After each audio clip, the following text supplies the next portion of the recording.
Iasu Malagedo.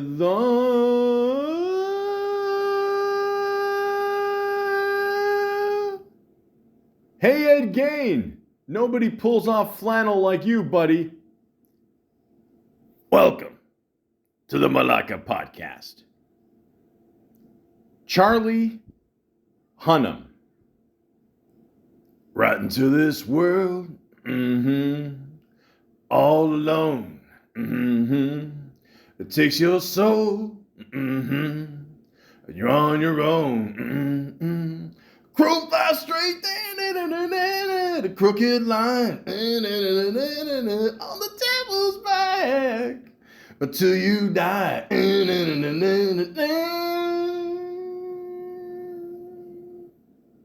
I forgot the rest of the words dun, dun, dun, to this song. Dun, dun, dun, dun, dun, dun. Only on Fox FX. Thank you. Thank you. Thank you. To my 3 fans out there, I appreciate you listening. But seriously, ladies and gentlemen, Charlie Hunnam. If you take Brad Pitt and put a British accent on there, or English accent, I'm still trying to figure out what the difference is. I think it's 2 of the same, but the point is, that's him. He's a good actor, tough motherfucker, has done some cool roles over the years, and I figure why not? You know, with the success of Monster, the Ed Gain story, I figure why not talk about this guy? I mean, you know, what else is there to do but sit inside on a nice sunny, cold afternoon with beautiful construction in the background. Yes, ladies and gentlemen, there was a huge pipe that broke in my area, and of course, what do? A month later, they decide to, redo it again. But the point is, ladies and gentlemen, the mean streets of England or London, I don't know where he's from. We're gonna figure this out. Don't worry. But ladies, I'm sure you're gonna love this one. Okay. So let's begin. And of course, you got to go to Wikipedia, the free encyclopedia. Oh boy. In today's world, recession's about to hit any minute. Every time I go to the grocery store, I just want to just say fuck it.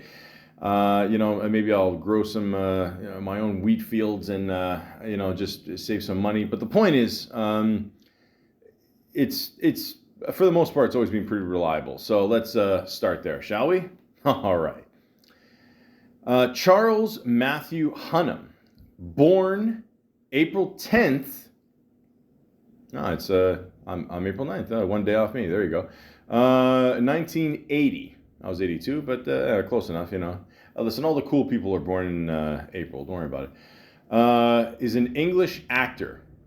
He portrayed Jax Teller in the FX drama series Sons of Anarchy, which ran between 2008 and 2014, for which he was twice nominated for the Critics' Choice Television Award for Best Actor.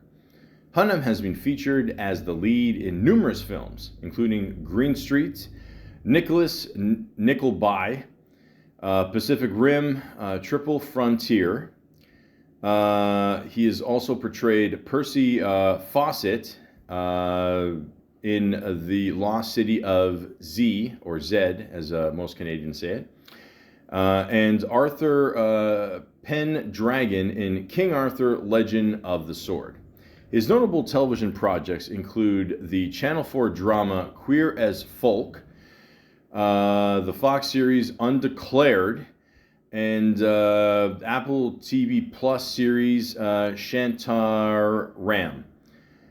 He portrayed the titular, I said that right, character in Monster, the Ed Gain story, the 3rd season of the Netflix true crime anthology series Monster. I gotta say that was really creepy the way he talked. He every time he said something, it always sounded like he was thinking of something. I don't know what it was. Just but it wasn't good. You know, it was fucking creepy, man. I'm telling you. But again, we're gonna get more into that later. But I just want to give you a taste of the creepiness to come. But I figure let's read off some facts about this guy. All right. Of course, you got to go to facts.net. Give him big ups and shout outs here. And here we go. So, it's just a list of 50 things. Holy shit. Okay. Some of these are pretty obvious, but fuck it. What are you gonna do? I'm just trying to please my 3 fans, ladies and gentlemen. Don't call me a wanker at this point. The full name, Charles Matthew Hunnam. Date of birth, April 10th, 1980. Hometown, Newcastle, England, UK. Currently resides in Los Angeles, California, USA, which, the most actors, they have no choice. By the way, if you got a nice house in California, you're looking at you see how much fucking smog there is, I don't, do you consider that a good view, really? I don't know. In Britain, I get it. It doesn't, it gets a little cloudy there, but it's still, I don't know, it's a better atmosphere. I'd rather be there than LA. I'm just saying, are the Toronto Blue Jays gonna kick the LA Dodgers' ass? Probably. I'm just saying. I'm just pointing things out here. Eye color blue, hair color blonde, height 6'1". Now this is surprising to me because he always seems like a short dude. Because I always remember him in Sons of Anarchy and literally everybody else towering over him. So if he's 6'1", everyone else has got to be at least 6'8". So I don't know, but again, we'll get into more of that later. Siblings, 4 brothers. He is the second oldest. Discovery. Hunnam was discovered at 17 in a JD Sports store while buying shoes with his brother. Listen, every time I buy shoes, I just get ripped off. So I don't know, he's getting discovered, and he gets to play the head of a biker gang. So it's a pretty good life. First role, he was cast as Jason.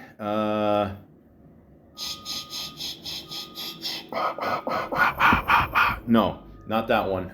In the teen drama Biker Groove. Now, biker is spelled Byker. So I don't know if they did that on purpose, but all right. So literally, his first role was a biker. Okay, that will prepare him for the future. Clearly, modeling career. Briefly modeled for Kangol Caps.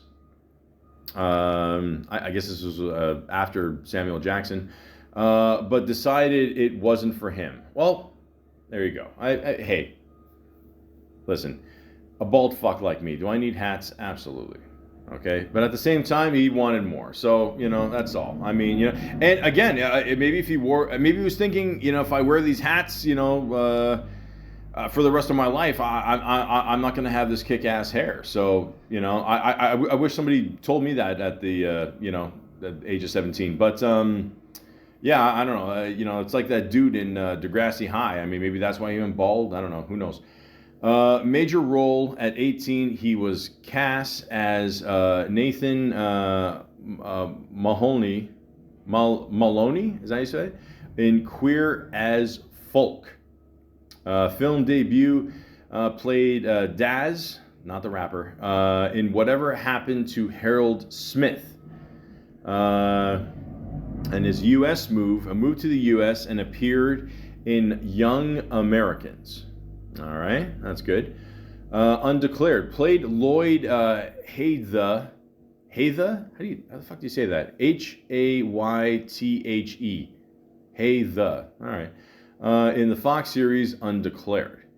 Abandoned. He was abandoned, really? No, wait. Sorry, I got to read the whole thing here. Appeared in Abandon, Nicholas Nickelby, and Cold Mountain. All right. Well, listen. If you can take jobs in America, cold Canada, whatever, it doesn't matter. It's good benefits though. Green Street. His Cockney accent in Green Street was criticized. Really? Okay, well, I listen over there. You guys would know more, so I don't know what to tell you. I mean, I don't know. Do I call people on bullshit if they do a shitty Greek accent? I don't have it. Just honestly, as long as you master the word, instead of saying have it, you say have it. Have it. I don't have it. I don't have it.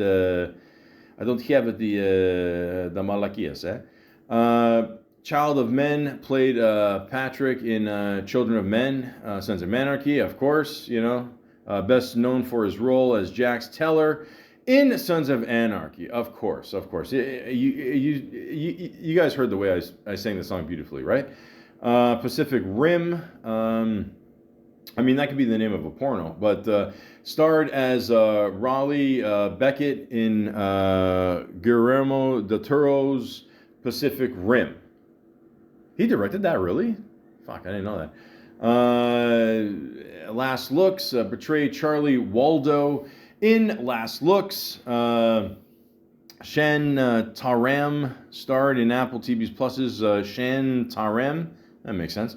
Rebel Moon joined Zack Snyder's Rebel Moon project in 2023. Rebel Moon release Part 1, A Child of Fire, released in December 2003. Listen, they're just listing off all the movies here. I mean, I was going to get to that in a little bit. But I'll see if there's any... let's skip a little forward here, huh? I mean, come on. Like, well, ladies, you know what he's done, right? There you go. You can figure it out for yourself, right? There we go. Okay, family background. His maternal grandmother was a premier portrait artist in Newcastle.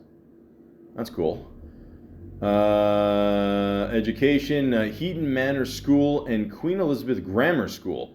Graduated with a degree in film theory and history from Cumbria College of Art and Design. All right, cool. His relationships. Met ex-wife Catherine Towney, or is it Town? Because it has the E at the end, I don't know. At a Dawson's Creek audition. There you go. Can you imagine Jax, fucking the shit out of a teacher? Probably. Friendships, close friends with Jamie Bell, Anne Hathaway, and Romo La Gari.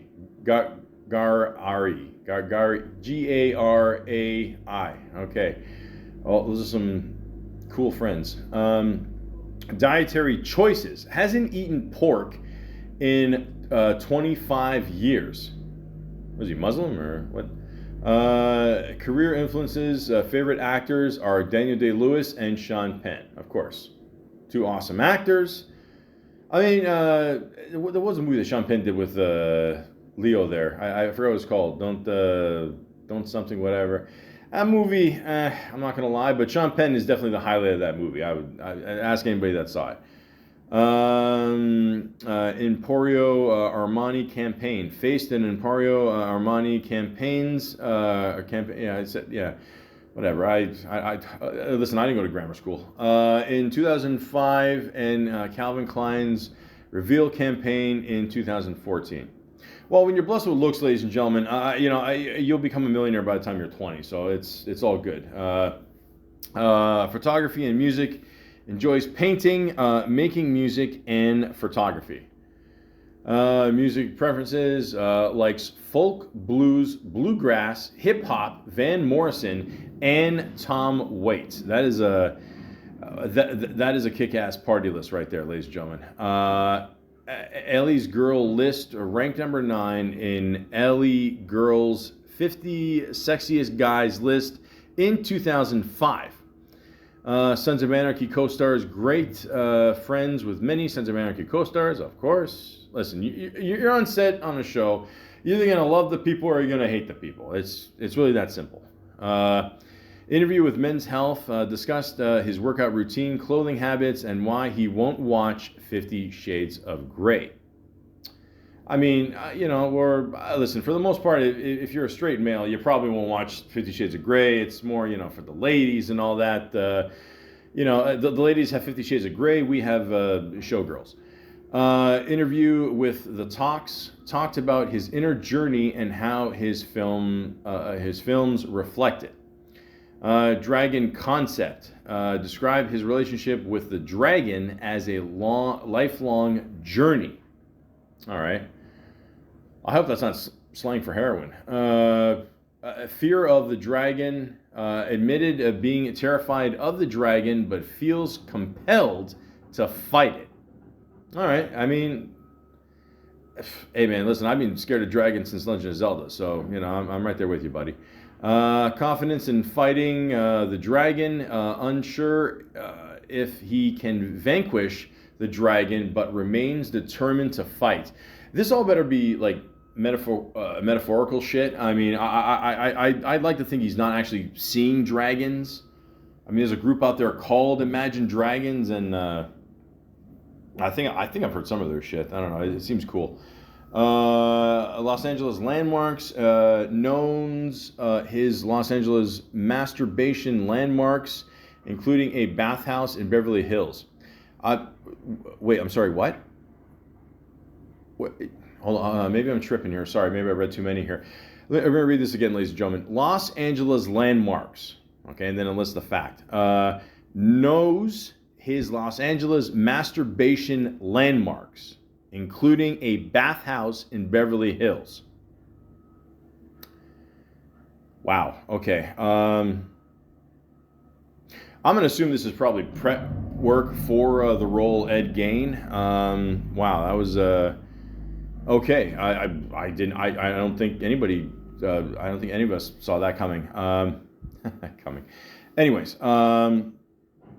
Listen, sometimes you gotta jerk off, ladies and gentlemen. And like, you know what? I'm actually glad to hear this. I mean, the bathhouse thing, we're gonna have to. Someone's gonna have to look into that one. But the point is, like even if you're a good-looking dude, okay, you still gotta jerk off. I mean, there's times, yeah, listen, when he was playing Ed Gaines, there's no fucking way he was. Fuck, who am I kidding? He was probably picking up chicks then too, but no, I'm just kidding. Yeah, I know the guy's married, but all I'm saying is, listen, you got to jerk off. I mean, do all of us, keep track of where we, put the droppings? Not really, but I don't know, teach his own, I guess. New Year's tradition tends to go to bed early on New Year's Eve. Yeah, I'm right there with you. Unless you're working, who cares? Whatever, get drunk, get laid, and that's it. But if you don't want to, just go to bed. Fuck it. It's just another day. Relationship with Sutter. Has a deep bond with Sons of Anarchy co-star Kurt Sutter. Of course. The guy fucking kicks ass. We all know that. But we're going to get into that later. Fame inconvenience. Views fame as an inconvenience to be managed. Well, listen, it comes with it. What can I tell you? If you make a name for yourself in this business, you're going to get famous. But I don't know. You never hear anything bad about this guy. So I don't know. I guess he's handling pretty well, I guess. Lady fans. Doesn't care about making lady fans scream. Focuses on his girlfriend. Well, you know what? That's just going to get you more pussy. Let's just be honest, man. It is what it is. That's why, look at me. Overfishing documentary. The documentary End of the Line deeply affected him, leading to a temporary aversion to eating fish. All right, well, I've never seen that documentary. I assume it's about eating too much fish, maybe. So, I get it. They say fish is good for you, but it's got to be more oily for you to like it. And it's a whole fucking thing. Whatever, man. All I can say is this: if you don't enjoy fettuccine alfredo with shrimp, you are just plain stupid. I'll give you that one DMX story where he's eating with Anthony Anderson at a restaurant there. He starts eating all this different shrimp, and he starts like kind of choking, whatever. And Anthony's like, "What the fuck are you doing?" He's like, I'm allergic to shrimp, dog. And he's like, "Well, stop eating it." I know, but I like it so much. You see, that's the power of shrimp, ladies and gentlemen. I'm a fat guy. I trail off about food sometimes. But the point is, here's some more facts I found on good old IMDb. Why IMDb? Because fuck Rotten Tomatoes. It's stupid.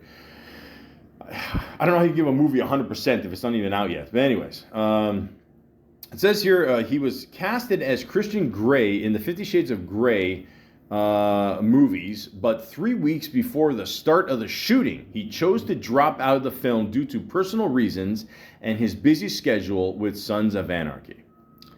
Now, this I heard about before. I remember, they had him cast, it was all there on IMDb, whatever. But I also did hear that he did receive some backlash from fans, and that was part of it as well. So I heard he did kind of listen to his fans there and say, you know what, fuck it. If I'm going to get this much shit for doing this, then fuck it. But, he could have got a pretty good paycheck, I'm assuming. Because people knew about him, whatever, and from Sons of Anarchy, obviously, but he chose not to do it, so there you go. And that's it, Don't say you don't want to listen to fans. The personal reasons, I like that. Maybe it was personal reasons, who knows, but I don't know, man. I mean, like, do you want to see, Jax with a tortured room with chains and leather? I mean, the guy's wearing enough leather already. I mean, how much, ladies, how much more do you want from this guy? I mean, my God. I mean, let him just, ride his bike in peace, huh? He auditioned for the lead role in Thor. Okay, I could see that. Yeah. I could see that. But again, the whole height thing, you see, to me, like, maybe he didn't get it because he wasn't tall enough. I'm assuming the other guy's taller, so maybe that's why. Ladies and gentlemen, it sounds like that Thor is literally, fighting his brother outside my window here. So I might have to take a break or whatever, but I don't know. We'll figure this out. What are you going to do with that? The beepings, holy shit. I don't know. Fucking planet is this. All right, it looks like it's calmed down for a bit, so let's see if I can get some more facts in here. I don't know. Maybe they finally beat up Thanos here. Does not participate in social media. Well, that, ladies and gentlemen, is good. A lot of stars just don't. And I don't blame them. I've always said, like, if you're famous, you shouldn't have social media. If you're not famous, then get social media. That's just me, but whatever. Leave social media to losers like me. Is a germaphobe insofar as other humans are concerned, but it's unfazed by the dirt of the natural environment when he's camping or trekking, for example. I don't understand that. First of all, I'm not gonna lie, ladies and gentlemen, I fucking hate camping. I think we've evolved as a society where we can I heard someone else say this too, that we can actually live indoors now. So I don't understand camping, but yeah, I don't know. Some things gross you out, but when you did Ed Gein there, you didn't have a. that germaphobe thing went out the window, huh? We'll get into that later. Auditioned for the role of Anakin Skywalker in Star Wars Episode 2, Attack of the Clones. I think you dodged a bullet on that one, buddy. I'm not a fan of camping or Star Wars. So, if I ever go camping one day and somebody is playing Star Wars on their tablet, I'm probably gonna punch him. Was going to reunite with his undeclared colleagues Jason Segel and Judd Apatow in the film Forgetting Sarah Marshall. Segel wrote the role of Aldous Snow with him in mind, but he dropped out due to not feeling the project was right for him. Russell Brand ended up getting the role. Damn. That's definitely made Russell Brand's career, at least for the next few years there. I remember when I watched that movie, that movie's fucking hilarious, but I didn't know, listen, when I watched the movie, I didn't know Russell Brand was pretty much that guy in real life. I thought it was just some actor being British or whatever, but that could have been his role. Wow, shit, that's crazy. It's hard to picture anybody else but Russell Brand doing that, though, but there you go. He began training in Brazilian Jiu-Jitsu in 2016 and earned a blue belt in 2 years later. All right, that's cool. That's cool. Listen, some of the soccer games there get pretty nuts overseas, so you need all the protection you can get. was going to play the stoner in the small independent film Anderson's Cross alongside former undeclared co-star Sam Levine and good friend Jerome Elstone Scott, but couldn't because of scheduling conflicts. Director Jerome cut the part out of the script completely, saying no one replaces Charlie Hunnam. Damn. Well, that's some loyal friends right there. Yeah. Oh, good luck seeing that kind of loyalty today. Partner Morgana McNeilis from 2005 to present is a Los Angeles-based jewelry and costume designer. I'm going to fuck this one up. Mason de Morgana? Yeah? The couple live on a California ranch with 2 donkeys, 30 chickens, and enjoy organic farming. That sounds like a good life. I'm not gonna lie. I'm not even being sarcastic. I mean, why 2 donkeys? I get the 30 chickens. You know, you can make a good omelet. I don't know. Maybe they're a fan of Winnie the Pooh. I don't know. He is of English, 1/8 Irish, and some Scottish descent. All right, so does he like to drink? More than likely. I'm not saying he does. I'm just saying, you know, all the essences are there. So, all right. Germaphobe that he is, Charlie detests having to do kissing scenes on film, but has no problem kissing his longtime girlfriend, Morgana. Well, duh. I mean, who doesn't want to kiss their girlfriend? Yeah, like, you know, IMDb, I love you, but sometimes you let stupid ones go through. I don't know. It's his wife now, isn't it? Yeah. Said Jesus. And in between season 3 and 4 of Sons of Anarchy, new movie The Ledge was bought by IFC Films, January 2011. I haven't seen it, so I'm assuming it's good. Ex-son-in-law of Robert Towne and Julie Payne, ex-grandson-in-law of John Payne and Anne Shirley.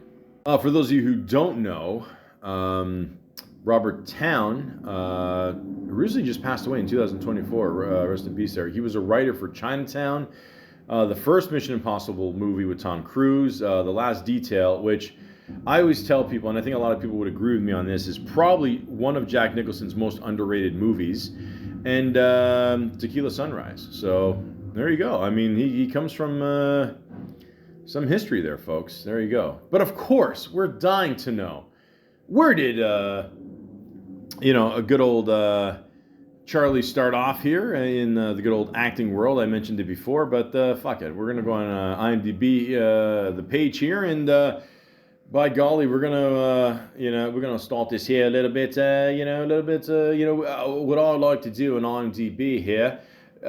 Some of us can be English too. I'm gonna go from the bottom of the page, and I'm gonna start from the bottom, and then we're here. Okay, we're gonna do it a little Drake style, because Drake also likes the people from England.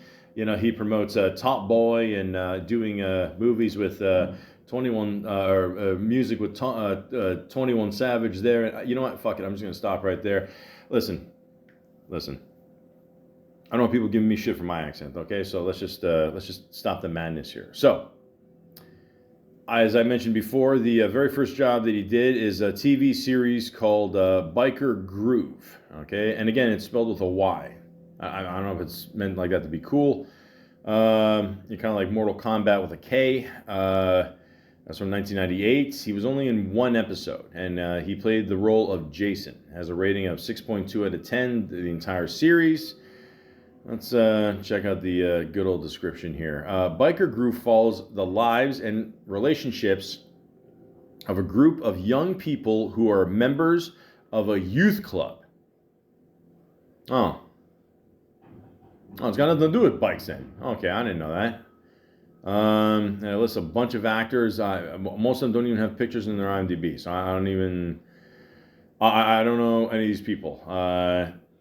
Maybe some people would know Damon Britain, Brett Adams, Carrie Ann Christensen, Jodie Baldwin. Any relation? Who knows? But the point is, hey, you got to start off somewhere. If you're buying shoes somewhere Christmas Eve, okay, like Christmas Eve, I don't know. I'm just spending time with my family, just fighting over bullshit. But if you got the chance to be discovered and go on a TV show, you got to do it. So there you go. Why not? Then he did 7 episodes of My Wonderful Life.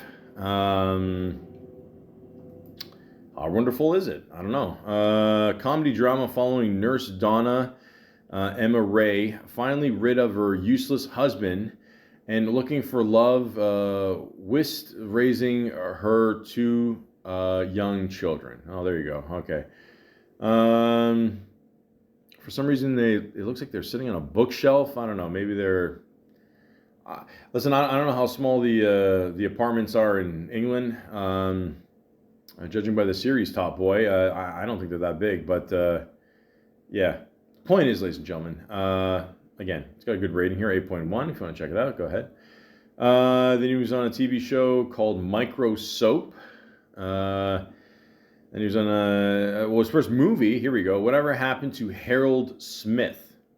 A 6.4 rating, According to the movie poster, somebody walking on water. He might be Jesus. We'll see. Harold Smith, Sir Tom Courtenay.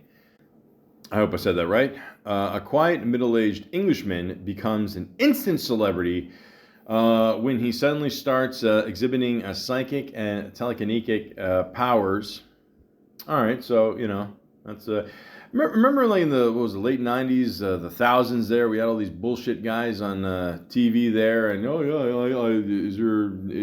does your name begin with an A? Blah, blah, blah. Fuck off. I mean, how long do these jerk offs last? But I don't know. What are you gonna do? A movie's a movie, right? So why not? Yeah, I mean, I don't know. I've never gone to a psychic. I don't know if I ever will. I mean, I don't know if I'm... I mean, does anybody have that kind of extra money these days? I don't think so. And then he was in the TV series Queer as Folk.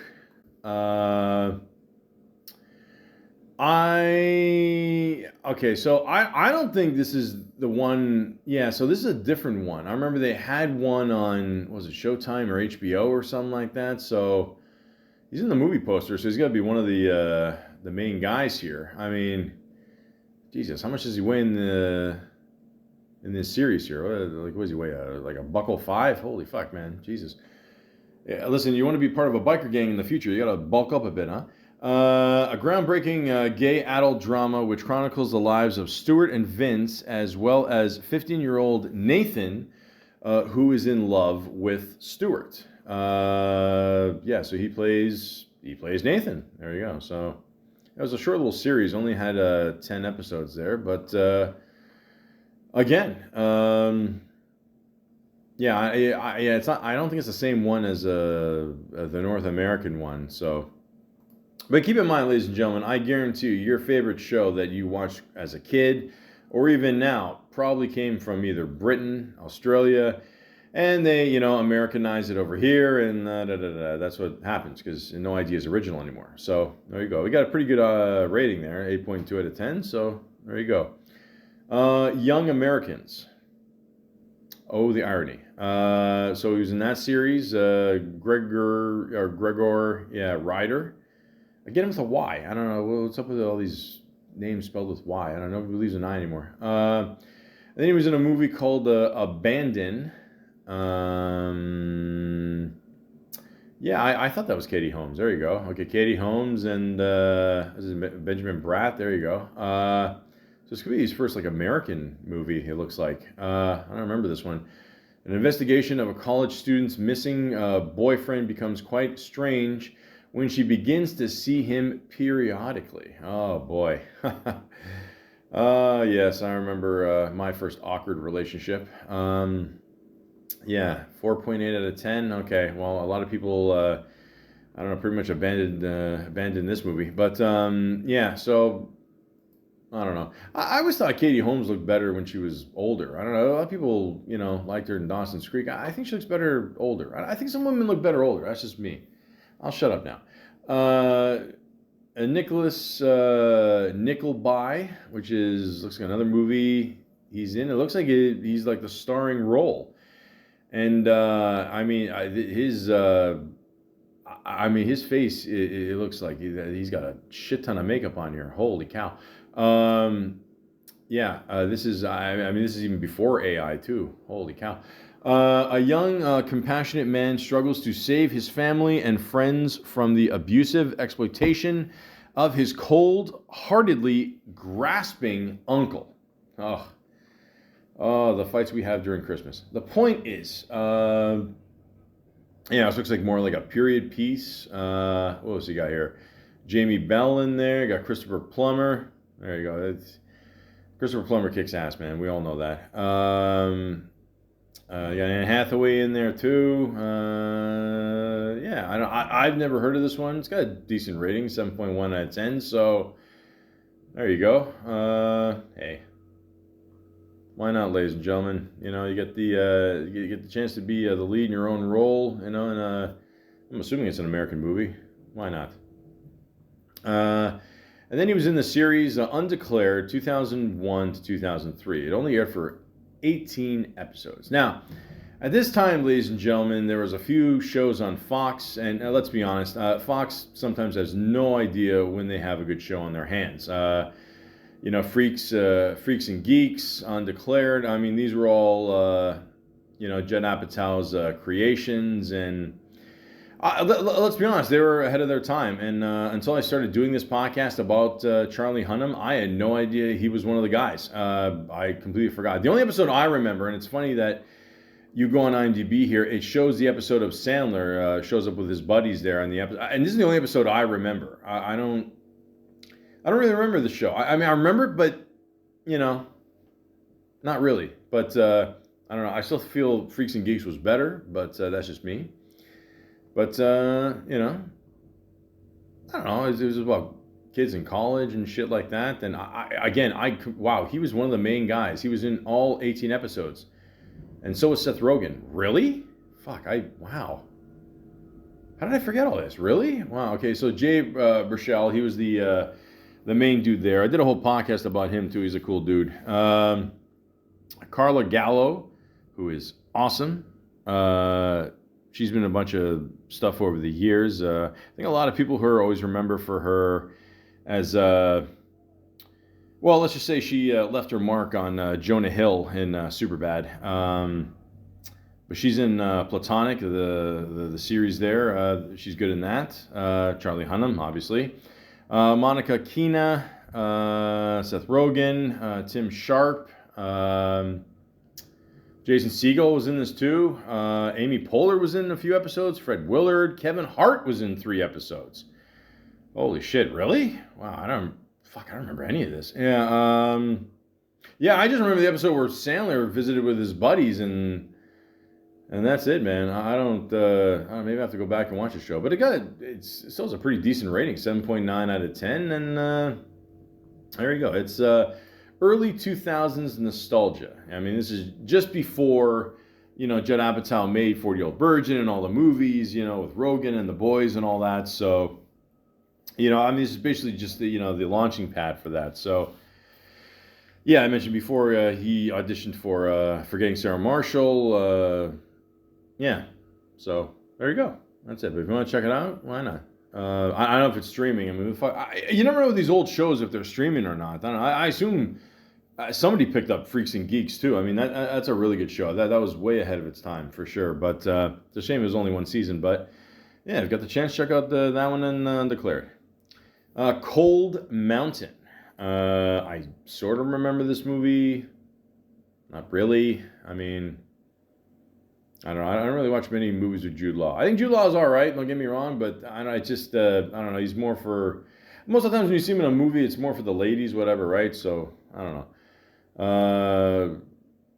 He was good in that one movie with what was the name of the movie with Tom Hanks, and it was Paul Newman's last movie too, Road to Perdition. Yeah, he was a creepy dude in that one. But yeah, no, he was in this movie too. I don't remember him in this movie. Not good people though. Nicole Kidman, Renee Zellweger, Philip Seymour Hoffman. I lost that guy way too soon. Natalie Portman, Giovanni Ribisi, Donald Sutherland, Kathy Baker. Jack White apparently was in this movie too. Wow. Okay. Sure. Why not? Yeah. Ethan Suplee, Jenna Malone, and of course Charlie Hunnam he's in there somewhere. So, ladies and gentlemen, again, got a decent rating, but what's cool about like when you're a young actor, and this is the way I see it is, I mean, maybe I'm not saying Cold Mountain's a bad movie. I've never seen this. I don't fucking know. I'm in Canada all the time. I'm always freezing my ass off anyway, and I fucking love it. I will take a 0-degree day over a 30-degree day any day. I don't give a shit what anybody says. Go fuck yourself. But the point is, if you're going to work with that many actors, good actors, why not? Who cares how the project ends up? You borrow a little bit from all of them, and you learn from there. So there you go. Then we're up to 2005 here, and I think so far so good. He's got a pretty good little career going here. I think it seems like he's getting steady work, whatever. And then he's in a kick-ass movie called Green Street Hooligans. All right, where he plays the character Pete Dunham. Now I mentioned before he did get shit for his accent. Ladies and gentlemen, that's not my world. I couldn't tell you. I mean, I seen some shitty Italian accents over the years. Holy fucking shit. I still have no idea if Nicolas Cage, he was in that one movie with Penelope Cruz. I don't know if he's trying to sound Italian or like Chef Boyardee. I don't know what the fuck was going on there. But the point is, this is a great movie. And here's the sad thing, ladies and gentlemen. Until maybe a few years ago, again, I had no idea this was him. Because I saw this movie once back in the day. It's one of those movies that, you see once, maybe you rent it or whatever, and yeah, you're at a buddy's house, you watch it, Apparently they made some sequels. I don't think anybody cares about those. I don't think the two actors are in there, but yeah, this is a good little movie. So a wrongfully expelled Harvard undergrad moves to London, where he is introduced to the violent underworld of football hooliganism. Okay, so ladies and gentlemen, I mean, I'll put it to you like this. I come from a little city called Toronto, and we're so used to the Leafs losing like every fucking year. I mean, there's no, it's not like we're going to go after, the team that kicked our ass or people that are rooting for them. This is where, Canadians, I guess get the nice, reputation, whatever. Although I've always said that most of the Canadians I come across are somewhere between Trailer Park Boys and Dylan Brooks. But maybe that's just me. I think it's pretty accurate and funny. But the point is, if you root for the wrong team there, you're and if you're walking the streets and, you're either one of two things is going to happen. Either you get your ass beat or you're going to do some ass kicking. And in most cases, it could be both. So Elijah Wood's character, he's the main guy. He gets introduced to Charlie Hunnam's character, Pete Dunham here, and he teaches him the ways of the street. But it's a really good movie. I mean, it's really well acted. Great soundtrack too. It's just a really good movie. I mean, who directed it here? Alexi Alexander. Again, I've never been to London, England, all that. I love to one day, but I don't know. You get a pretty good idea of what the streets look like, the atmosphere, and all that. I thought she painted the picture pretty well. So I mean, there are some alleyways I'm definitely going to avoid, but the point is, it's a really good movie. And again, I did not know it was him. It's one of those movies you saw years ago, and then you watch Sons of Anarchy, and you're like, okay, what else has this guy done? And you're like, really? He was in this? Really? He was the other guy? So there you go. But I highly recommend this one, Green Street Hooligans. Now, like I said, I think they made a few sequels after. I don't think any of the two actors are in the other one, so, fuck it. Keep in mind, they did make Dusk Till Dawn, sequels too. But, what are you going to do? Maybe they're good. Who knows? I don't know. The one actor passed away there. Rest in peace to him. But the point is, Yeah, definitely check out this one. It's a pretty good one, and I don't know. I always called it years ago, and no disrespect to Macaulay Culkin or nothing like that, but I was like there was a thing, there was a point there where they did the movie The Good Son together, and people were like, okay, who's gonna have the bigger career? And I always had a feeling it would be Elijah Wood because it does. And Macaulay Culkin's a good actor. Don't get me wrong. It's just Elijah Wood. It just the problem with the whole Home Alone thing is like you probably will be stereotyped as that for a while, but let's be honest. When November, December comes around, ka-ching, you know what I mean? So like he's good for life, you know what I mean? So, but Elijah Wood, he's a very good actor, serious actor, all that. He always finds these interesting roles. He did that. I mean, he was in the. I mean, unfortunately, he was in the new Toxic Avenger movie, which I think was horrible. I don't know. I'm a fan of the older ones, whatever. But I mean, for a while they couldn't get that movie. I think it sat on the shelf for like 2 years. They couldn't find any buyers, and you watch it and you're like, oh, this is why. So not good. But the point is, Green Street Hooligans. Yeah, avoid the other Green Monster thing he's in. Go see this movie. Go see it. It came out in 2005. I don't know. Stream it somewhere, wherever the fuck. I don't know. I'm old school. Sorry. But Green Street Hooligans, very good movie. Check it out. And of course, in Green Street Hooligans, I mean, I can't speak for the other movies because some of the other movies I haven't seen, but he speaks in the accent. Like I said, he got criticized for that. I think it's more of an English accent. That is his real voice. I think he tried to put on a little bit more. But again, it's not my world, folks. I don't know. All I know is, to me, it was a good movie. Okay, I grew up with a lot of these movies with like street fights and shit. It's fucking awesome. Like even the B movies that came out in the early '90s. I had a karate expert, as the main lead you never heard of, and then you had to face an angry white guy for some reason. But the point is, I'm talking about this way too much. But the point is, Green Street Hooligans, great movie. Check it out. And then he did Children of Men, which again, you know what? I'm seeing a pattern here. There's so many movies that he's in. I had no idea he was fucking in. And this is another movie where I probably saw only once. Great concept. But again, I completely forgot he was in. Holy shit. In 2027, a chaotic world in which women somehow become infertile. A formal activist agrees to help transport the miraculously pregnant woman to a sanctuary at sea. Now, Clive Owen, I did a whole podcast about him. He had a good run for a while, and then he kind of disappeared, and then he did a show about something about being a doctor or something like that. I don't know. I wasn't really feeling that one, but oh yeah, Michael Caine's in this one too. Nice. Michael Caine. Hey. I'm going to stop doing accents, I promise. Probably. But the point is, this is another really good movie. Great concept. Even the way this is taped, it's almost like you're right there with these people in some scenes. So it's pretty good. And again, I don't remember Charlie Hunnam in this. I'm sorry. But he's there somewhere. So there you go. But yeah, definitely check that one out. It's got a good rating too. 7.9 out of 10. I think we can boost that up to an 8. But yeah, again, really good movie. The Ledge. I've never heard of this movie either. Yeah, apparently he's. You know what's weird? They list him as like. Oh wait, no, he's in the. Yeah, no, I couldn't tell if he was in the movie poster. No, he's about to kiss the girl there. Yeah, there you go. Okay. Yeah, I never heard of this one. I don't know. It's got the magical rating of 6.5 out of 10. And I say magical rating of 6.5 out of 10, ladies and gentlemen, because I always say when you see a movie, okay, or especially on IMDb, like you see the rating, and it says a 6.5, it means it's basically on the fence. You could either like it or you don't like it. That's kind of the line. So it could be a good movie. It could not. It could literally be on the ledge. I don't know. But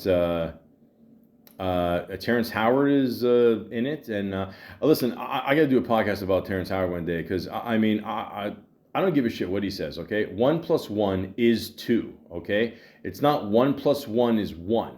Okay, if I have one can here. Okay, I'm not drinking. I'm drinking the Diet Crush these days here. So look. 1 can, okay? And then you got the other can. Why do I have 2 cans of pop in front of me? Shut up, that's why. And then the other can here, Okay? Canada Dry Ginger Ale Zero. If you have not tried this, it is magical. But the point is, 1 can plus 1 can is 2 cans. Okay? I don't know. I don't know. The school system failed him, I guess. I don't know. But, like in Canada, 1 plus 1 is 2. So that's it. The Ledge, if you want to go see it, go ahead. Another movie did 3, 2, 1. Frankie Go Boom. Okay. Again, this could be a porno. I don't know. I don't know this one. He's posing on a movie poster with a stick of dynamite. It's lit. I'm having flashbacks of like Wile E. Coyote Roadrunner shit. But Frank Barlett has been tortured, embarrassed, and humiliated by his brother Bruce, usually on film, his entire life. Oh, Jesus. Oh, God, no wonder he grew up to be Ed Gein. Now that Bruce is finally off drugs and has turned his life around, things should be different. They are not. That makes sense. I didn't get the best rating, 5.9 out of 10. Well, ladies and gentlemen, again, this is one of these movies where it could be, maybe it's a cult hit. I don't know. Or, it kind of has that feeling, you know what I mean? Or maybe it's shit. I don't know. It's up to you. I'll leave this one up to you guys. Then he's in a movie called Deadfall. Didn't see that one. Pacific Rim. Yeah, I remember this movie. This was you know what? I remember most about this movie, and if I'm wrong, please correct me. But I'm almost positive this is where I'm almost positive they used a Tupac song for the promotion of this movie, and I'm thinking to myself, like, there's no fucking way Tupac would be okay with this. I mean, he definitely would not be okay with all these AI videos of him getting high with Mr. Rogers. I mean, like, have you guys seen those? I mean, they're kind of funny, but at the same time, it's like, come on, man. I mean, I have some respect for the dead there, And then they got like Bob Ross in the background making paintings. It's just, like, I'm just draw a little pot leaf like this. Sounds a little like Ed Gein. Look, the point is, let's not go there, okay? All I'm saying is that threw me off. But movies like this, I personally don't give a shit about. It's all CGI fest. But again, it's probably a good paycheck. What can I tell you? And then, of course, Pacific Rim, Jay Pilot, Riff Expert. I don't know. He did some voices for the video game. Why not? Okay, so overall, it was probably a great paycheck, okay? And when you're an actor for this long, you build up a good rep. You want to, do certain things, But of course, you pray, ladies and gentlemen, that you get to, let's say you get to do this for 5, 10, even 20 years if you're lucky. Somewhere along that line, ladies and gentlemen, you get to be in a kick-ass TV show. And that kick-ass TV show, ladies and gentlemen, is Sons of Anarchy, where he played Jax Teller. Now, ladies and gentlemen, I'm not going to lie. Again, like I grew up with a lot of movies that were kind of like, that had this kind of theme, bikers, people fighting street fights. It's just old school shit. You know what I mean? And to be honest with you, I mean, I like I said, I saw Green Street Hooligans. I didn't know it was him in there. I totally forgot. But realistically, we all know Mr. Charlie Hunnam from playing Jax from Sons of Anarchy. All right? He's got the American voice going there. He mastered that pretty well. I mean, the guy's a schooled actor. I think he knows what he's doing. I think he knows how to perform a good accent. I think he pulled it off. And here's a little description. A biker struggles to balance being a father and being involved in an outlaw motorcycle club. That's it. That's all you need to know. You like bikers, ladies and gentlemen? Of course you do. We all do. We've all been curious of that world. It's almost like another version of the mafia, just with motorcycle bikes. By the way, there is no mafia, okay? Despite what Chauncey Billups might say in the future in court, okay? There is no mafia. But I think all of us have been very curious of that world. I've heard stories, I've seen documentaries where people literally go undercover and expose the world of this. And I think this is where a lot of this was inspired by. Like there has been stories where people go undercover, in these organizations, and they find out information. And I even heard a crazy story. If you guys know who Chuck Zito is, I heard originally he pitched this show to Fox, and they weren't interested. Years later, he sees the show Sons of Anarchy. He's like, "What the fuck? Like this was my idea." If you see Chuck Zito, trust me. Just Google. I'll give you time right now. Google the name Chuck Zito and just on Google. Okay, you look at him and you tell me he did not inspire Sons of Anarchy like that. Like I would just show up to court alone, just looking like that, and go, "Hey, am I lying?" There you go. So, but there's like a certain mystique about biker gangs, and again, like I grew up in Canada with the Hells Angels and all that. I mean, I didn't grow up with them. I do know, I think I've met a few members here and there, and again, they get a very bad, a reputation of, just, all these guys being violent. Oh, it's all drugs. It's all guns. Listen, most of these guys they're just guys that just want to, are friendly and make a living. I mean, they do get a bad reputation. I mean, I've seen the documentaries. A lot of it doesn't involve illegal activity, crimes. I don't know. I wasn't there, folks. I don't know. Okay, there is no mafia. But the point is, okay, I think we're all interested in this world. All alone. No, I already sang the song. There was one funny thing I will tell you that I did know a buddy of mine who was kind of associated with that, and I still might go to one of these things there. I've been meaning to, because I always heard Hunter S. Thompson, like he did a book that was based on a lot of these stories and whatever. He did tell me one funny thing. He goes like, "Yeah, if you ever want to come down to the the club or whatever, yeah, let me know. I'll just let me know ahead of time." And he said, "It's just one thing: don't hit on any other women. They don't like that." And again, I mean, I would never hit on. I wouldn't hit on anybody's woman anyway. But at the same time, like, yeah, I'm gonna fucking lose my life to a bunch of bikers. Like, oh, you fucking nuts? Of course. I mean, it's disrespectful, man. Come on now. But it's just funny the way he said they don't like that. But anyways, I mean, like the whole concept of Sons of Anarchy. I mean, it's a great show. Like you never really saw like, and this is why it's great. The show is on Fox FX because it, it's not completely uncensored, but it's as close as you get. And Fox FX, if you look at the shows they've created, the documentaries over the years, obviously Sons of Anarchy, The Shield, Snowfall, it's just been tons of great stuff they've done, and Sons of Anarchy, like in many ways, I think, since it aired, has definitely been a huge part of that. So obviously you got, Charlie Hunnam playing Jax Teller, who's, the leader of this gang, of course. And you have the great Katie Seagal. Now, ladies and gentlemen, I'm not going to lie to you, okay? She's a beautiful woman.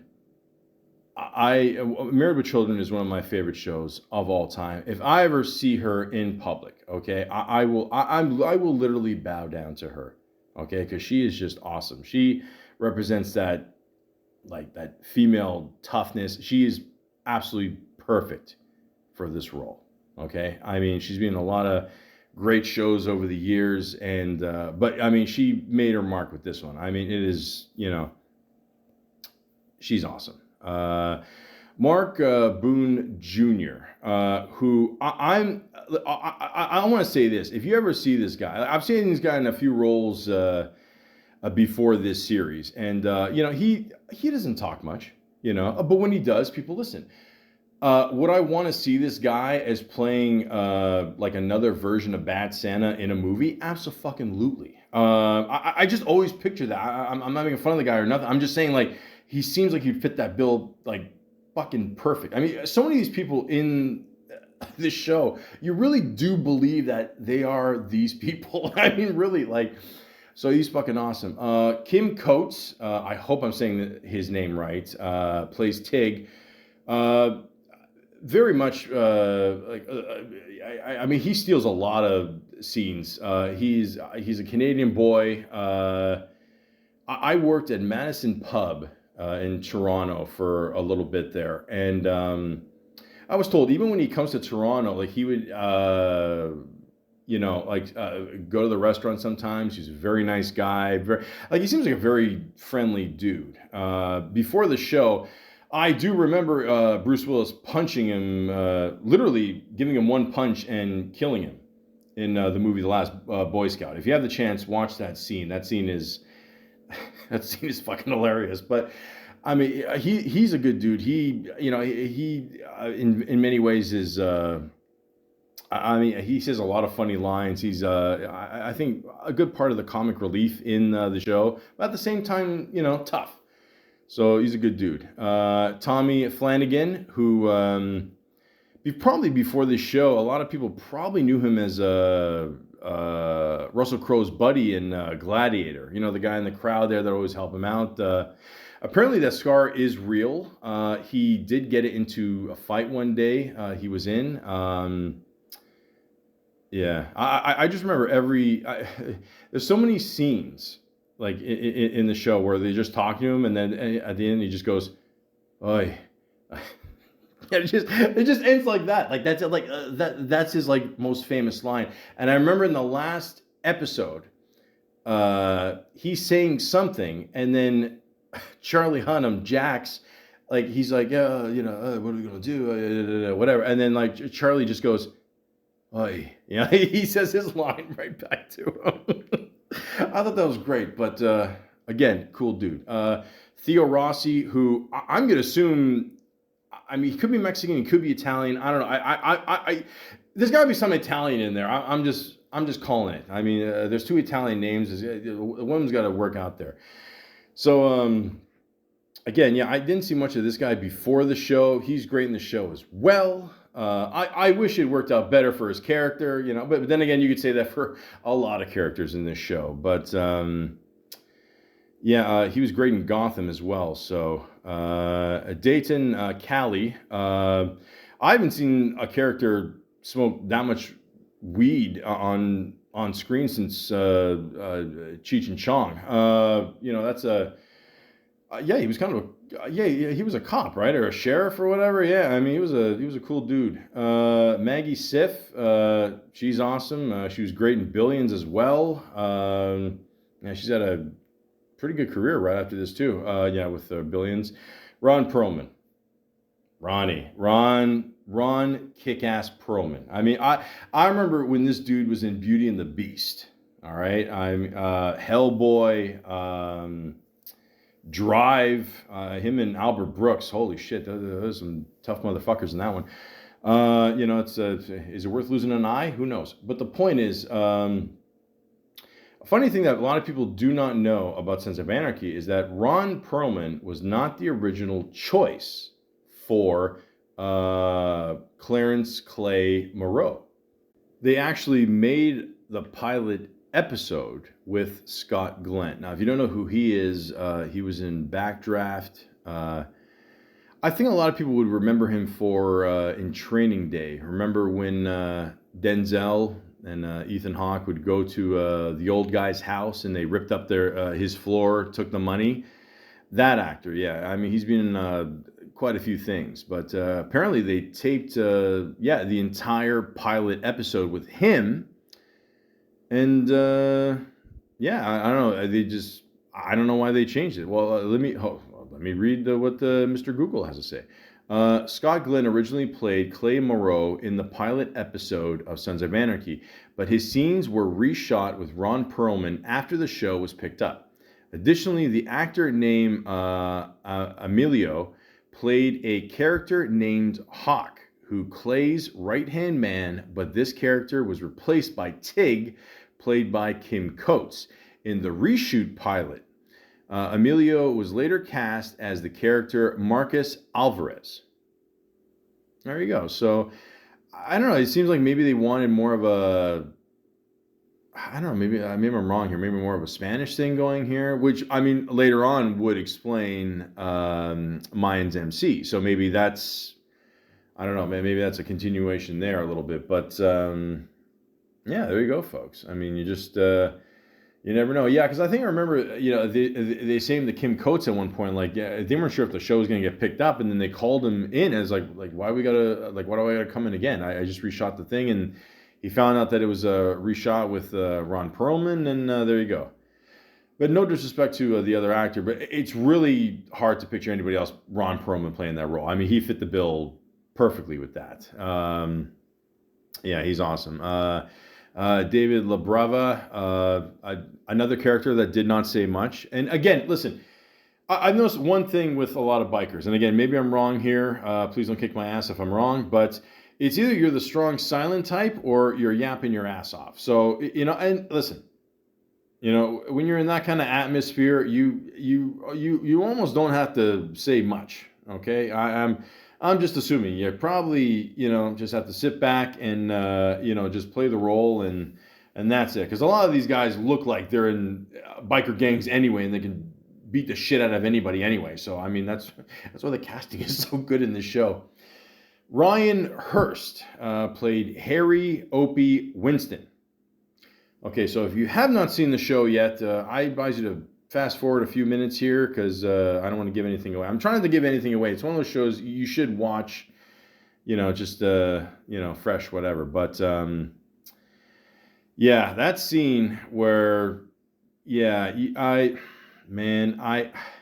had a feeling he was going to be the one to go. I mean, because in my head I'm like, okay, they're not going to kill Jax. Okay, he's the main guy. It's not going to happen. They're not going to kill, Tig, because he's the comic relief. I feel I just don't see him getting it. I believe the other guy. I'm trying to remember because I haven't watched this episode in a while. And that was a really, I can't even imagine taping that scene. I mean, I'm assuming that took all day to tape that scene because that must have been a hard watch. Because I mean, it's almost like I compare it to like when Big Pussy died in Sopranos. I mean, that must have been a tough day too. So watching that scene, you're like, fuck. And listen, I know a lot of ladies, okay, love Jax, but a lot of ladies loved Opie too, a lot. And I remember every time I would mention the show, even at that time, oh, I can't believe he died. Oh, And then I had a feeling with Chibs, like I was like, I think he's more the strong silent type. I don't think if he died, I'm not saying that he's not worth dying or whatever. I'm not trying to say that, but I'm saying out of the three people I mentioned, I don't think any of those people were going to die. So I thought, okay, who's going to be the guy that gets it, and people are going to be like, oh fuck, and people will remember, and people will kind of go, oh shit, like it shouldn't have been him, and da da da. It was Opie. So again, that I've only watched every episode once with Sons of America. I mean, maybe I'll go back and watch it one day, but yeah, that was not an easy scene, man. And but I do remember the characters. Like Chibs was banging on the glass, like he's fucking pissed off. Tig couldn't even look. Jax is like basically crying in the camera, just like fuck, like that was a crazy scene. That's one of the bigger scenes I remember in that series. Like that was pretty big. All that shit that happened for sure. But yeah, he was great there too as well. I mean, he was in the majority of the series, or probably at least probably like half, right? Yeah. So, but it was sad when he left. And welcome back, people that disappeared for a while. Glad you can come back. But the point is, yeah, I mean, no, he was great. Ryan Hurst is his name. Hurst. Oh, the irony. But the point is, sorry. I mean, but I know of all people to get it, the guy's got a last name Hurst. But the point is, yeah, no, he was great too. Other actors in the show: William Lucking, Michael Orstein, Winter Av Zoli, Jimmy Smits in there. Who doesn't love Jimmy Smits? Either he's in this or he's in Dexter. He's great in everything. Nico Terra, Chris Reed, Dre De Matteo, of course. just mentioned Sopranos, so of course I got to mention her. She was great in this too. I mean, if you think about it, she's in two classic shows, Sopranos and Sons of Anarchy. I mean, that's pretty awesome. I'm not gonna lie. I mean, she's only in it for like a third of the series, but still, that's awesome. Well, ladies and gentlemen, I mean, Sons of Anarchy. I mean, it was really a great show, but I did hear, apparently, I don't know, it was just me, but I heard like a few years ago, like they were gonna bring it back, and I'm like, okay, well, you could. I mean, we got Minds MC, we kind of got a little bit of a continuation there, but I don't know what Kurt Sutter's got up his sleeve, man. I mean, who knows? So he was part of both shows, I believe. So, yeah. And Kurt Sutter is married to Katie Seagal. So, and then he showed up in the show as well, too. I remember his character was in prison, and I don't know, he had to do, he had to take care of somebody in the library there. And then he's like, "Oh, don't worry, you'll get out because you did a favor." He's like, "No, man, they got the camera in the library. I'm stuck in here for life now." Like there's cameras fucking everywhere. But yeah, he's awesome. But yeah, I don't know. I mean the way it ended, with Jax, I don't know, like facing off there against Michael Chiklis there in the truck. I mean, I don't like your odds. You know what I mean? I mean, even if you put your arms up, like you're Jesus, I don't know. I don't remember him flying away after. But listen, it's TV. I mean, they can do what they want, but I don't know. What can I tell you? Would I like the show to come back? Absolutely. Would a lot of people like the show to come back? Absolutely. It's got a rating currently on IMDb of 8.5 out of 10. Well-deserved, well-cast, a lot of ups and downs, a lot of surprises. If you like that tough grit, like almost like old school gangs, like 80s, style motorcycles, it'll scratch that itch for sure. Some of the cool scenes too, I always like, is just them just sitting at the table and just, talking shit out. I always thought that was like some of the best dialogue, that just them going back and forth. And just like, you kind of realize like it's beyond just a gang. It's a brotherhood, And I think that's why a lot of people join, like, and not just like motorcycle gangs or these gangs. And that's why, listen, I'm a white kid from Canada. I don't know a lot about gangs. Have I seen some gangs here and there? Of course I have. But at the same time, I'm sure it's way bigger in the States. And I remember even talking to one guy, working at a grocery store. He even told me he's from LA. Coming to Canada, it's like a world of difference. Back then I had to deal with gangs and all that shit. It's just a completely different territory. So, it's definitely a world I probably will never understand, and not that I don't want to understand. I'm just saying, like, it's just not something I'm accustomed to. But I do understand why someone would want to be in a gang. And like, when you grow up, and yeah, a lot of us, let's be honest. I mean, we're not cut for the 9 to 5. Okay. A lot of us just want to, do our own thing, be our own rebels. And, and there's still probably, gangs out there that are similar like this. I will say this though, and Jax or Charlie or whatever you want to be called, I love you. You seem like a good dude. But I do remember him being on the Snoop Dogg podcast there. And he even made a comment saying a lot of people always bugged him about him wearing white Chucks. Now, that's one of the first things I noticed too. And I'm glad he addressed that, because, again, I don't know dick all about biker gangs. But I find it hard to believe that a leader of a biker gang would wear white Chucks, even in LA. And I figured maybe that's an LA thing. I don't know. And he kind of said, yeah, in some, times or gangs or whatever, it is accepted. And he did say he does get some shit for that. So I thought that was funny he did bring that up, because I was thinking the same thing. So, but yeah, I mean, to see I don't know. I mean, should you have worn boots? Yeah, probably. But the point is, like a lot of, just because you're part of a gang and you have a motorcycle, it doesn't mean you're a bad person. Okay. And yeah, there's criminal activity out there all the time. But, to say that, okay, just because you see like a gang of, or like 5, 10 bikers like go down the street. It doesn't mean they're looking for trouble. You know, they just want to ride their motorcycle and just enjoy their lives. That's all. Like it's a. I honestly believe it's more of a like a freedom thing. You know, and I've been on the back of a motorcycle. I've driven a motorcycle for a little bit. I learned very shortly it wasn't for me. I kind of fell off it. It was a kind of a disaster. I should try, get up there again one day, but I get it. I get the feeling of, being part of that and being part of, just living that life in that atmosphere. And this is probably why a lot of people love the show so much. I mean, obviously we live vicariously, through other characters on movies and TV and whatever. And, realistically, we never saw something like this on TV. We saw the documentaries, we see some movies here and there.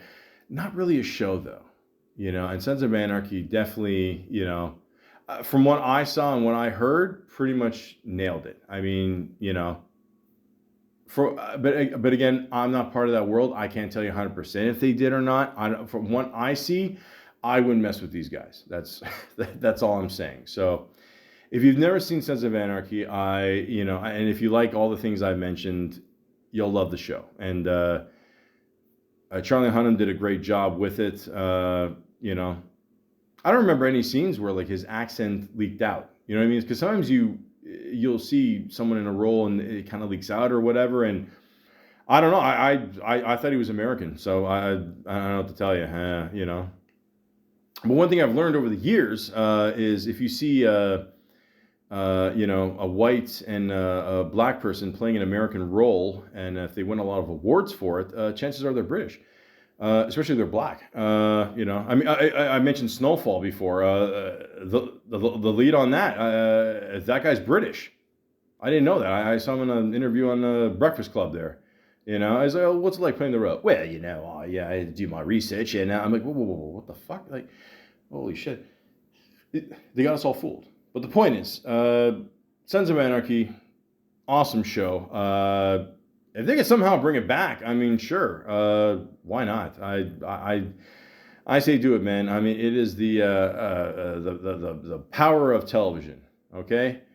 If they can bring Patrick Duffy back from Dallas, hey, why can't they bring back Jax? So, and of course, as soon as I finish this, the drilling starts outside. I know, guys, you guys are fans of Sons of Anarchy too. I get it. It's the whole, listen, make sure those roads are nice and paved for the bikes, okay? We don't want any trouble, okay?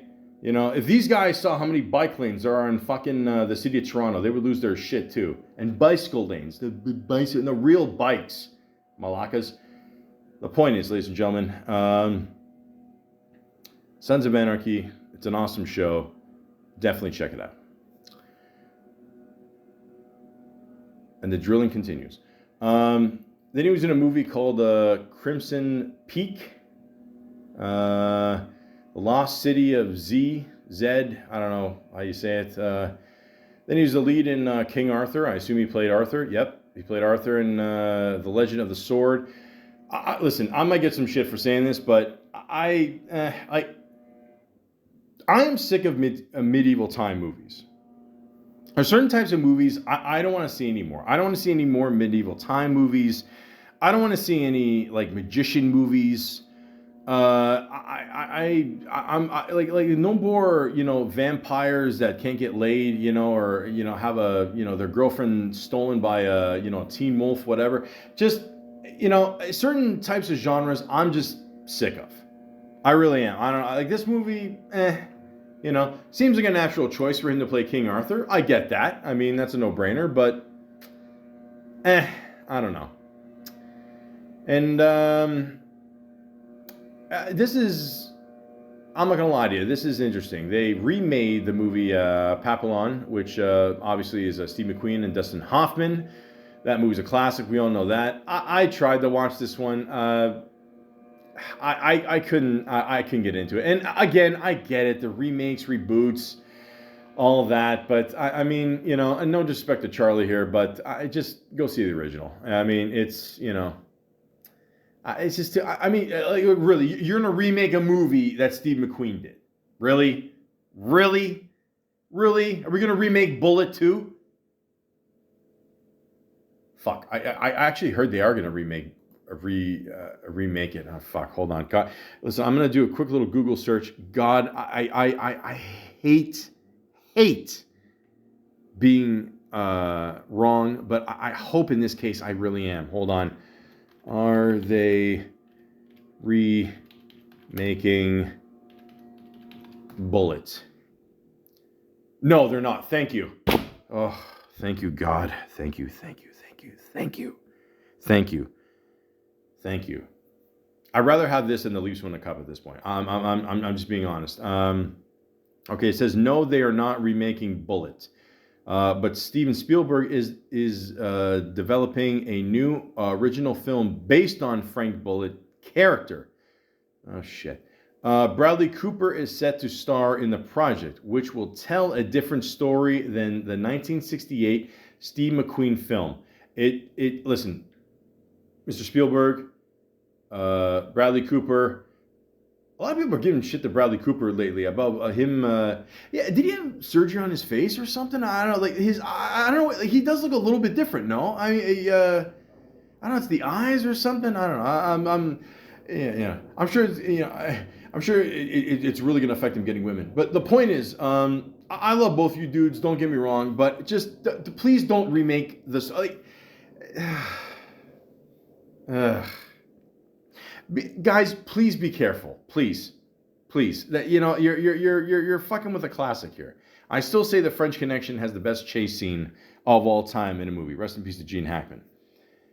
Yes, it is better than Bullet. I don't give a shit what anybody says. Okay, a lot of people don't know this, but in that scene in French Connection, those people weren't actors in the background. Okay, I believe almost one woman actually got hit in real life. That's something that would never happen in real life because it would just clearly bankrupt a movie studio. But just be careful, guys. And again, Steven Spielberg, he knows what he's doing, so I trust him. Okay, I would not do a scene by scene remake. Don't if you want to do the same character, again, Steve McQueen was one of a kind. I mean, the guy was a fucking badass. We all know that. I mean, you listen. You want to talk about badasses on motorcycles? I mean, fuck. Enough said. Ironically, I mean, no disrespect to Bradley Cooper. Why don't you get Charlie Hunnam in there? I mean, hey. I'm just saying. I mean, again, that might fit the bill even more. I'm just, just throwing that out there. But the point is, just be careful, guys, huh? Please. I'm getting older. I don't want to have a heart attack in my 40s, please. 50s maybe. Hold on, let me wait, hold on. I'm gonna take no chances here. Hold on. There you go. Okay. Oh, very superstitious. Pictures on the wall. Anybody that knows me would understand that joke. Okay. A Million Little Pieces. Didn't see that one. Triple Frontier. No, didn't see that one. True History of the Kelly Gang. No. These movies aren't getting the best ratings, by the way. That's why I'm kind of skipping through them a little bit. No disrespect, of course. Jungle Land. No. The Gentleman. Here we go. I'll be honest with you. The first time I tried to watch this movie, I couldn't get into it. And that happens to me sometimes with movies. And then I watched it the second time. I liked it. Guy Ritchie, I'm not going to lie. Some of his movies, But for the most part, he does some pretty cool shit. And this is a pretty good little cast of people. An American expat tries to sell off the highly profitable marijuana. Oh, I'm Canadian. Now you're talking my language. Empire of London. Triggering plots, schemes, I say it like that, I don't care, bribery and blackmail in an attempt to steal his domain out from under him. There you go. Ladies and gentlemen, I'm not gonna lie, this has a pretty good cast of people. Okay, you got Matthew McConaughey, we've heard this before. Charlie Hunnam, of course, Michelle Dockery, Jeremy Strong, Lynn Renee, Colin Farrell, who I think is by far the best character in this movie. That scene in the restaurant where he he goes after the kids, that's fucking hilarious. Henry Golding, Tom Wu, Chidi Adjufo. God, for the love of me, I hope I said that name right. I don't get my ass kicked. Hugh Grant. Yeah, it's a good little cast of people, ladies and gentlemen. Yeah. Oh, you know, with a Guy Ritchie movie, expect some laughs, expect some good action, some good dialogue. You know, it's always a good time with his movies. So there you go. Then he did a movie called Last Looks. I don't know, didn't get the best rating. And then I talked about this movie before, Shantaram, which is a TV series. Now I've never even heard of this until I started talking about it today. It's on Apple TV here. Let's see here. Lindsay arrives in Mumbai after escaping from an Australian prison. He meets Prab Hankar, who takes him to his native village where he relaunches his criminal career as Shantaram. God, I hope I'm saying that right. In the city's notorious underworld. All right. It's got a pretty decent rating, 7.4 out of 10. What we got here, ladies and gentlemen? I don't recognize anybody but Charlie Hunnam in this show. Wow. Okay.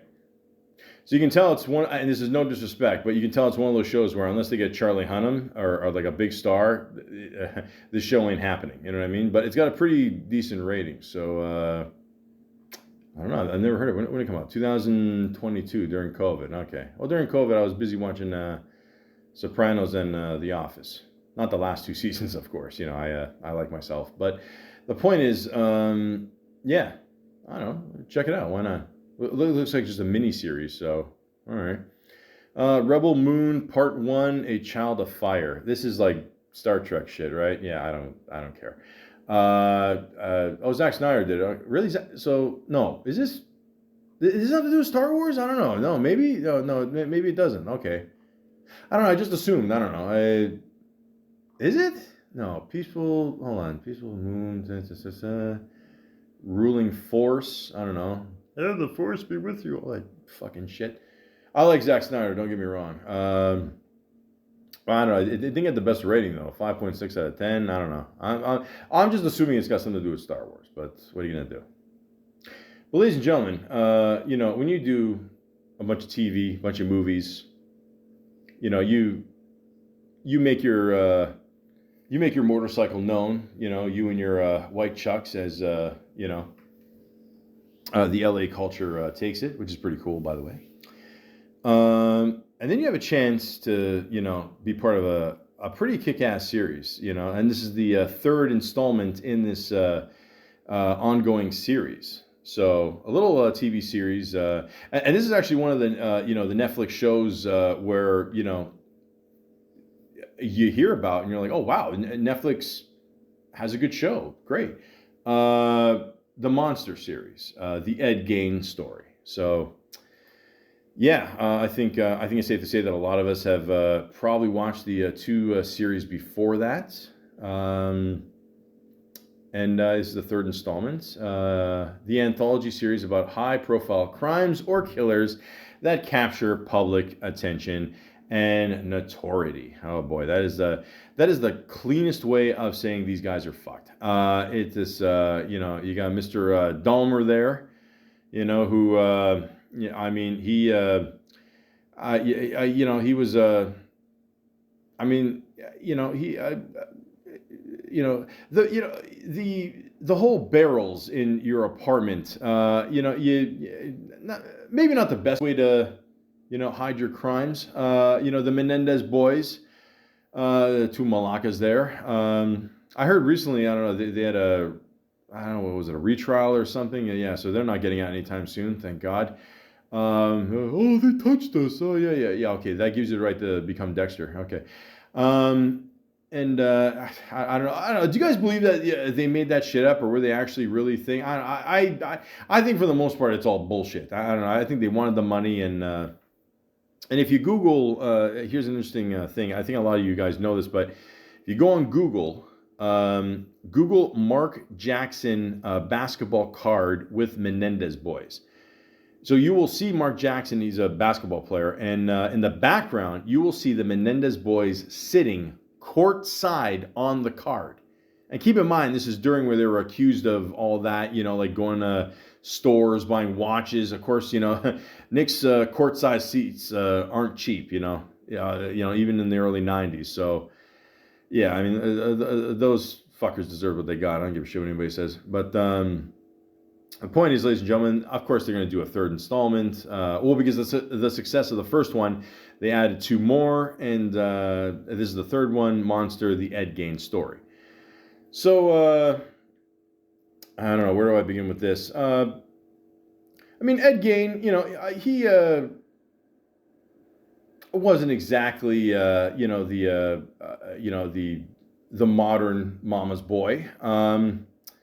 Was he creepy? Yes. Did he have a weird voice? Yes. Which apparently, Charlie Hunnam said that he didn't actually sound like that. He actually, I think they said they put the voice more like a little down, a little more creepy, just to add to the show there. So, but he did listen to audio of him, I think, back in the day or something, or videos or something like that. Just to get an idea of, what he would act like. And I mean, the look wise was pretty, on. I mean, obviously it's more prettied up for TV, as we all know, But yeah, and the mannerisms, like him walking slow and all that, and the creepiness. I mean, it was just a creepy character. I mean, the whole. I actually did a whole. As soon as I heard the voice, I thought of. It's just gonna sound stupid, but the one episode of Jerry Seinfeld where he was dating the girl with the tractor story, and I wanted to do a side by side comparison. So I put that video up on my podcast channel and on my TikTok as well. If you want to check out that video, it's just a quick little 30-second video. And what's funny too is I was editing the videos or the different clips, and one of the next episodes, the few episodes after that, involved a tractor. So I that almost worked out perfect. But yeah, I mean, this guy was, he was fucked up. I mean, there was no proof that he actually did kill his brother on the show. They did show him killing his brother with the piece of wood there. Don't talk bad about mom. And, sorry. And, but they kind of figured he did do it. It wasn't just a random, I don't know, thing, whatever. He fell in a fire. I mean, I don't know. I don't know. The only other time I heard a guy fall in the fire and even he survived was I remember the guy on Survivor there. He fell in the fire and he had to jump in the water and his skin was just like hanging off and shit. And is reality TV gone way too far? And I don't know. Have you seen Netflix lately? Jesus. But the point is, yeah. I mean, he did a great job with this role. The creepy factor is there. I mean, he would literally skin his victims, wear them as masks, and the crazy thing is, I mean, it inspired like the shower scene from Psycho. He actually, according to the show, because I'm a slave to trends, he killed the one woman like that in the shower. Texas Chainsaw Massacre. Although they did say they did exaggerate that a bit with the chainsaw, like he didn't just go waving it around or whatever. But I don't know, whatever. But yeah, no, he. God, it was fucking. I just picture like him and the girl who, which by the way, I don't. I mean, they say the woman didn't even exist. I mean, so that was. That's another creepy thing too. And like they said something like when he would like deal with green, that means like that was his way of dealing with the pain or something, so it wasn't violent to him. And then when it was red, it really did happen or some shit like that on the show. And I don't know. But yeah, I just picture that scene of him going upstairs in the house there, And she's like, something smells funny. It smells, musty or whatever. And it's like literally a chair with like a nipple on it. I mean, like, holy fuck, And he was obsessed with that one woman there that was in part of the Nazi regime there. And I mean, so much. I mean, you gotta understand something. Like a lot of these psychos out there. I mean, they just make their own little fucking world. Like I remember even American Psycho at the end there, where he's like, he thinks he's being chased by a helicopter, and it's all just in his fucking head. I mean, meanwhile, he's in an insane asylum. He thinks he chainsawed somebody. He didn't. It's this whole world that he just created in his head, and you know. And at some point, I mean, man, I almost hate to admit this. I'm not going to admit it, but I'm sure some people would. The one scene where he's talking to the doctor and he breaks down crying. I mean, there is a part of you that's kind of like, yeah, there's a small part of you, maybe, just maybe. You think, does he really know what he's doing? I mean, like, is it all just, psychosomatic? Like, is it all just, like, he's just, like, he really just doesn't know what he's doing. And I don't know, over the years, he did take the medication, and, obviously, I mean, he's being watched, and, it's like he's getting, he's like, oh, I'm going to go, murder somebody. I'll be back at 5. Like, he's going to, so I'm sure the meds were helping there, but, I mean, and then you found at the end there that he was helping out the police officers with the other murder there, and, And it was an interesting scene, too, like even the one nurse told me, it said, like, you have all these people telling your story, and like, is this how you want to be remembered? Why don't you tell your story? And he's like, it's already been told. Like, what, he's, I mean, I guess in a way he's right, but it's like, I mean, even if he did come up with his own thing, like, would people believe him? Do people want to read it? I mean, obviously they do if they made a TV show about it fucking fucking years later. But yeah, it's crazy. And I even saw an interview that he did, and he said that, like, he told his wife, like, when he was done with the role, completely done last day, whatever, he said, give me a week to just be by myself. Let me just, and he said, like, she's used to this, like, me just needing a week, whatever, just to chill and, after a role, whatever, and just relax. And I mean, with this role, you can take a fucking month off. I mean, but, yeah, it gets oof. Yeah, it's yeah, it must take a lot out of you. And like, he even said that he visited Ed Gein's grave, and he felt I don't know if he said he owed it to him, or like he just wanted to visit it. And I just, maybe out of respect, I don't know, because he took the role. I mean, who knows? I don't know. I mean, I don't know. I don't know. Would the gang in Sons of Anarchy agree? I don't know. Maybe they give him a little shit. I don't know. But the point is, yeah. I mean, doing a role like this, it'll. Oof. I mean, all these actors in part of this series, like, even if you're playing the parents or whatever. Which, by the way, I want to say Laura Metcalf too has always been one of my favorite actresses, and she is awesome. For those scenes in Uncle Buck, I'll love her forever. Roseanne, all that. But yeah, she was really good as the mother. And yeah, I can't imagine if you grow up and you get caught jerking off by your mom, and then she grabs your cock out of frustration. Yeah, you'll probably grow up a little fucked up too. Yeah, so there's a lot to dissect there with the series. Yeah. But yeah, Ed Gein, man, I didn't know he inspired all these other movies. So, of course, I mean, in many ways, I'm not surprised, obviously, because, a lot of people always borrow stuff from other things. And yeah, but yeah, man, I mean, I can't imagine in real life, like, people like the cops walking through that house and just seeing how that house was like. I mean, first of all, I mean, you understand something. Like, I don't think I've ever, I don't know. Listen, being half Italian, I haven't seen a dead body, but you hear the stories about a dead corpse rotting. I always just picture that scene in Goodfellas where 6 months later they got We'll go back, dig it up. They're building condos. Jimmy, it's been 6 months. I don't care. We got to get the fuck out of there.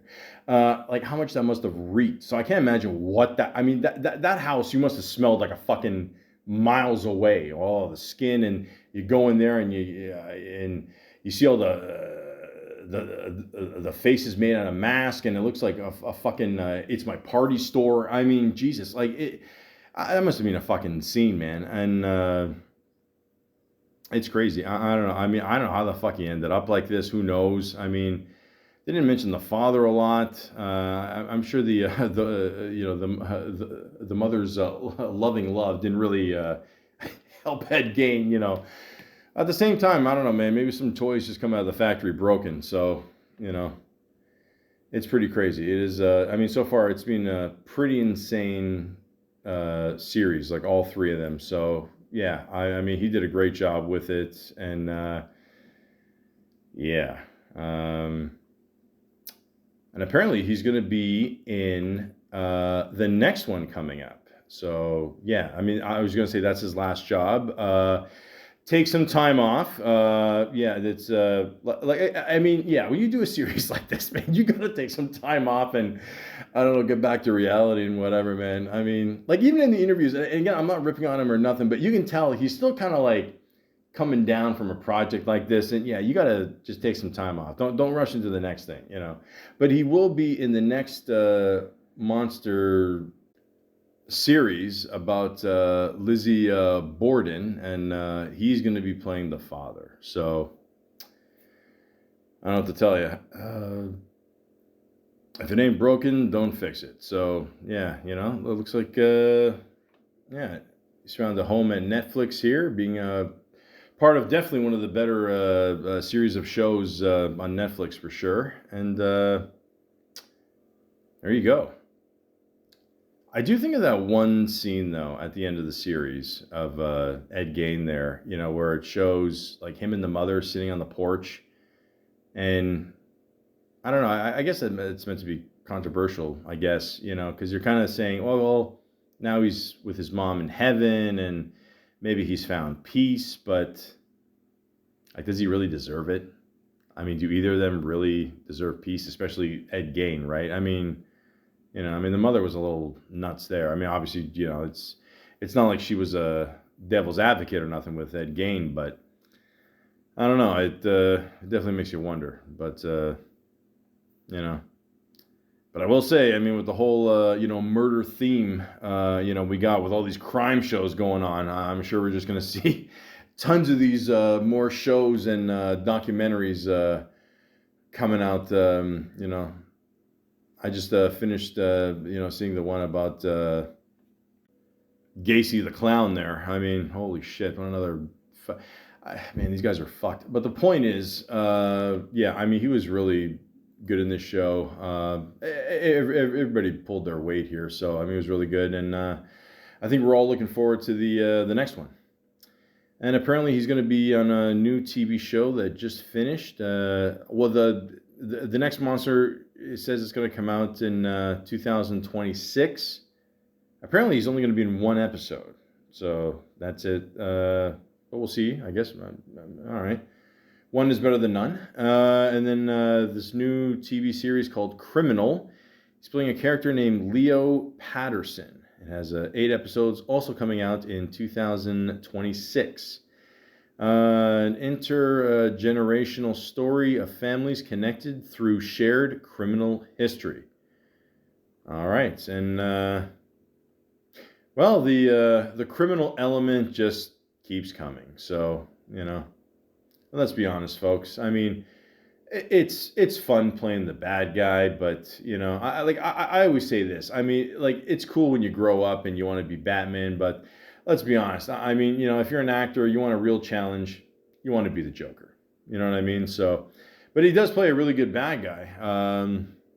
I mean, in many ways, he played kind of an anti-hero in Sons of Anarchy. I mean, they're all, let's be honest, like, they're all bad guys, but we're all still rooting for them, right? Because, I don't know, a part of us, still want to be a kick-ass biker. So, there you go. So, I don't know, it's not like he's got a lot of shit lined up, and I'm not saying that's a bad thing. If anything, that's probably a good thing, because he seems like the type of guy.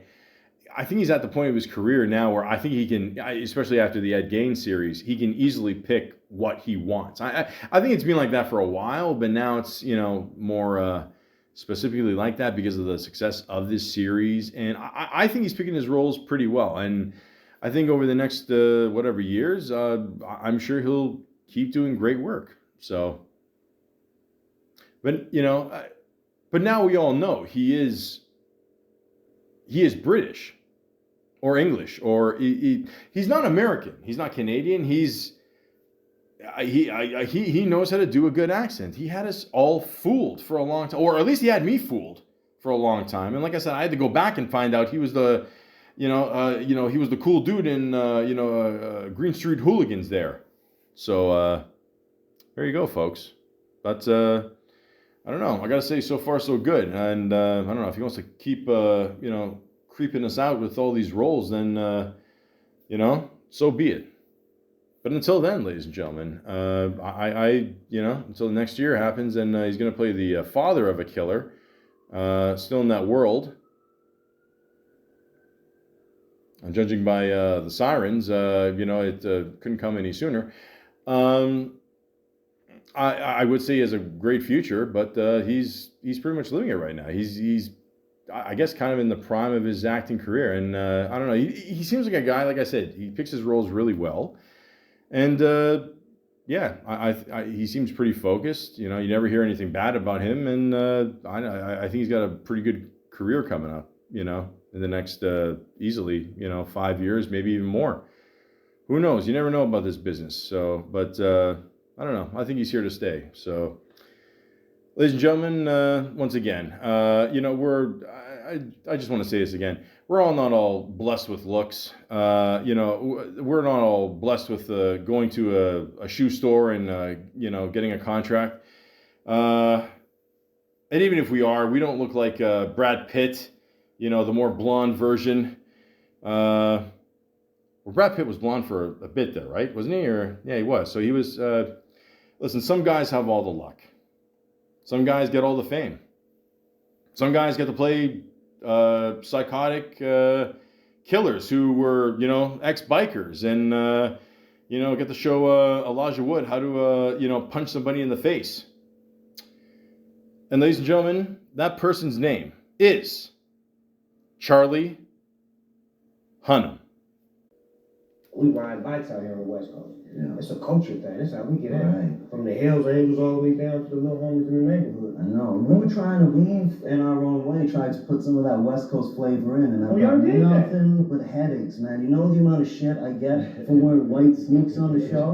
People in Middle America coming up to me saying, dude, I love your show. You know the problem is, why are you wearing white sneaks, bro? We don't wear white sneaks, we wear biker boots. And they say, yeah, bro, because you're a fucking dentist. Thank you. The bikers and the real ones.